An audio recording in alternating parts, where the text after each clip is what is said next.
दाब है कुसाई सिक्के बनते हैं जो हमारे पितृ पूजा में काम आते हैं।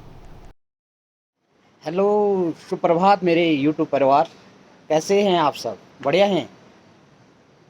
मेरे ख्याल से तो पितृ देवताओं के आशीर्वाद से सब लोग बढ़िया होंगे। आजकल पितृपक्ष चल रहा है तो सारे लोग व्यस्त होंगे पितृ कार्यों में, तो मैं भी व्यस्त हूँ।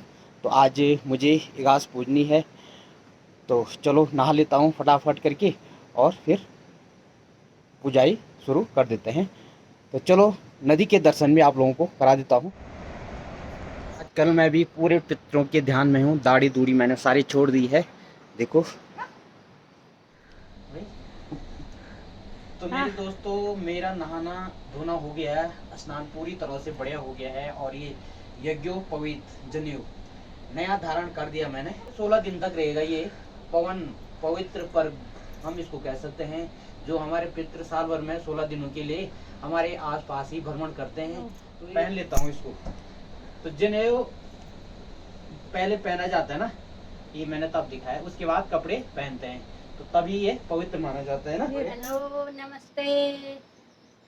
सब लोग ठीक है ना? हाँ।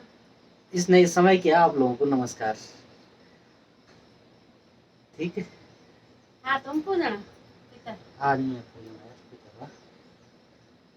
घर में हूँ तो अधिकार से भी बोल ना पिता पूजना मैं और भी तुम अधिकार तो पुरुष घर में नहीं है तो औरत भी पूछ सकती है।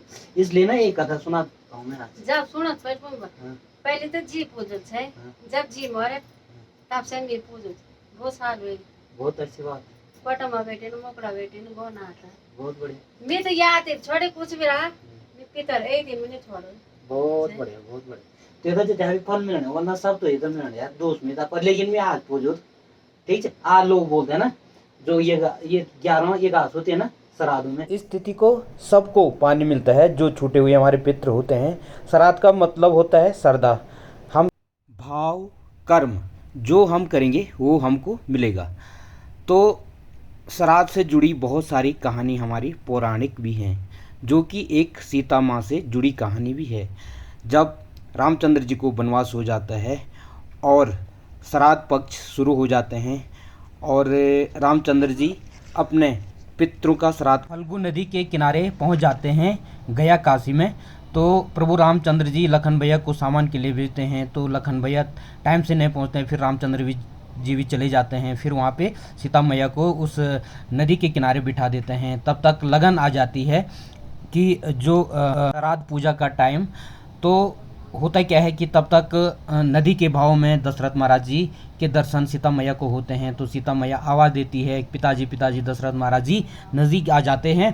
तो दशरथ महाराज जी को सीता मैया बताते हैं कि प्रभु रामचंद्र जी सामान के ले गए और यहाँ पे हमने पिंडदान करना है आप लोगों का, तो आप रुकिए। तो दशरथ महाराज जी कहते हैं कि मुझे रुकने का टाइम नहीं है, आप चाहें तो आप ही मेरा पिंडदान कर सकते हैं। तो वहाँ पे सीता मैया के हाथों रेत के पिंडदान होते हैं और दशरथ महाराज जी खुश हो जाते हैं और फिर निकल जाते हैं। फिर कर्ण महाराज जी की भी कहानी जुड़ी हुई है महाभारत काल में। आप तो जानते ही होंगे कि कुंती के सबसे बड़े पुत्र कर्ण हुआ करते थे, लेकिन शर्म के मारे माँ कुंती नहीं बता पाए और कर्ण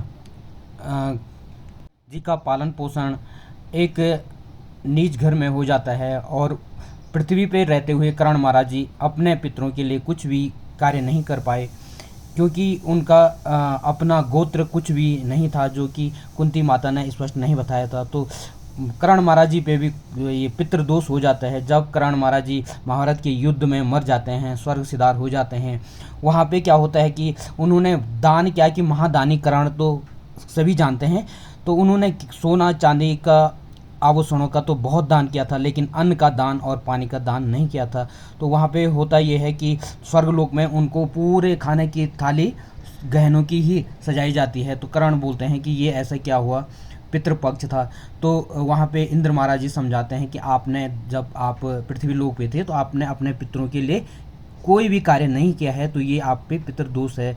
तो तब कर्ण पूछते हैं क्या होगा, तो वो 16 दिन के लिए कर्ण महाराज जी फिर धरती पे आते हैं पृथ्वी लोक पे, तो तब अपने पितरों का दान करते हैं। तो हम लोगों को भी जितना हो सके, जितनी गुंजाइश के अनुसार अपने पितरों के प्रति इन 16 दिनों के लिए समर्पित भाव से रहना चाहिए।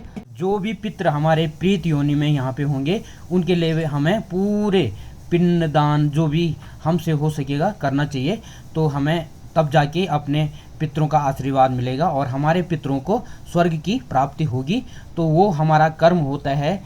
पितृ निवृत्त कार्य किसी के हाथों होना भी उसको अहोभाग माना जाता है और वो परिवार का सर्वश्रेष्ठ मनुष्य माना जाता है उसको, जैसे कि राजा भागीरथ जैसे, और जो अपने पितरों को अच्छी भली भक्ति भावपूर्ण से पूजता होगा, तो उसी ऐसे व्यक्ति को पितृ आशीर्वाद की प्राप्ति होती है। तो पीछे आ गया, कहाँ है?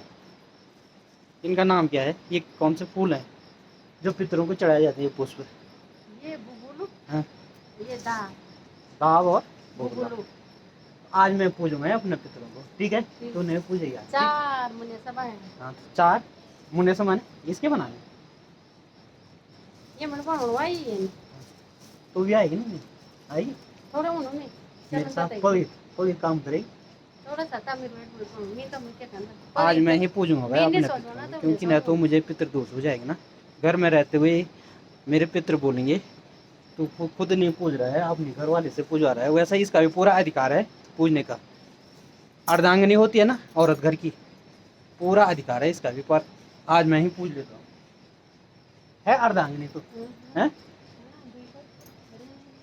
तो चलो चलो चलते हैं नीचे की घर में ना, घर में चले नीचे। दुकान में तो नहीं पूछते हैं कभी, हमने नीचे घर में जाना है।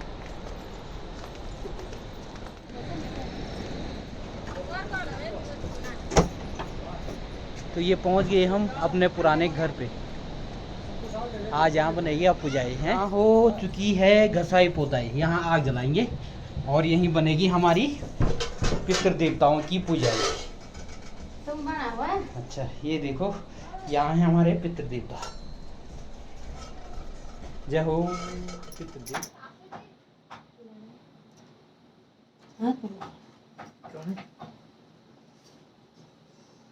ये क्या है? सुरखा। किसका? चीड़ के पेड़ का, अंदर की लकड़ी का। बहुत ही जलता है ना। तो फाइनली मेरे दोस्तों आग जल चुकी है और आज हम पुराने घर में हैं।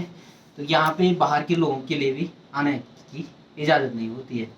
जो पितृपर्व होते हैं ये, उसमें कोई नहीं आ सकता ना, केवल यहाँ पे पुजारी जो नहाएगा वही बना सकता है। तो हमारे यहाँ तो कुछ इस प्रकार की रिवाज है, लोगों के यहाँ कुछ और होती होगी, अपने अपने हिसाब से होता है। अपने पितरों को जो चावल हैं। तो फाइनली आग भी जल चुकी है बढ़िया, और ये मैंने रख दिया चूल्हे पे बर्तन। इसमें चावल सब फिट कर दिए हैं।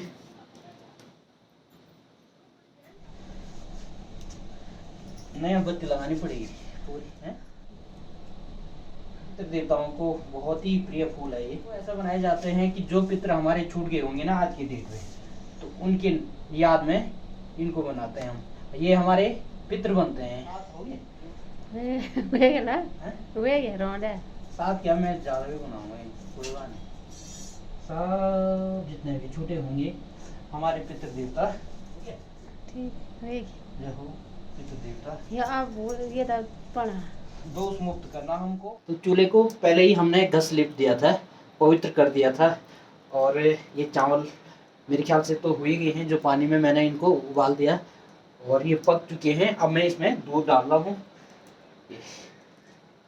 देखिए अब ये खीर बन जाएगी हमारे पितृ देवताओं के लिए।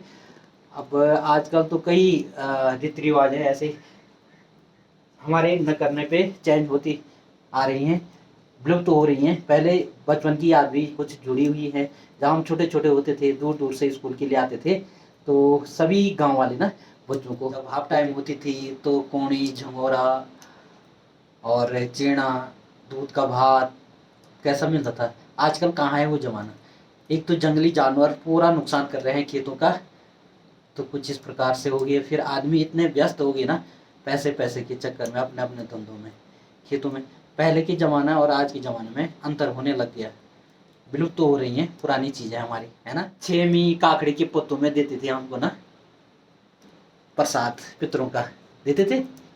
देते थे। सभी लोगों को याद आ रही होगी बचपन की भी ना। थोड़ा थोड़ा छेमी यानी कि राजमा की सब्जी भी मिलती थी उसमें, पत्ते के ऊपर से मिलती थी। फिर कहाँ गई होगी वो पुरानी रीति रिवाज, प्यार प्रेम।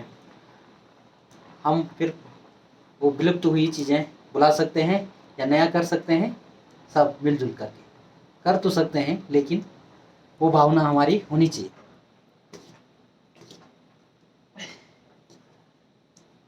तो घर में हमने इस प्रकार से अपने पितृ देवताओं को सजा दिया है और ये बना दी खीर भोग के लिए, और ये प्रसाद हम अभी चढ़ा देते हैं अपने पितृ देवताओं के लिए। और पहले आह्वान करेंगे हम पितृ देवताओं का।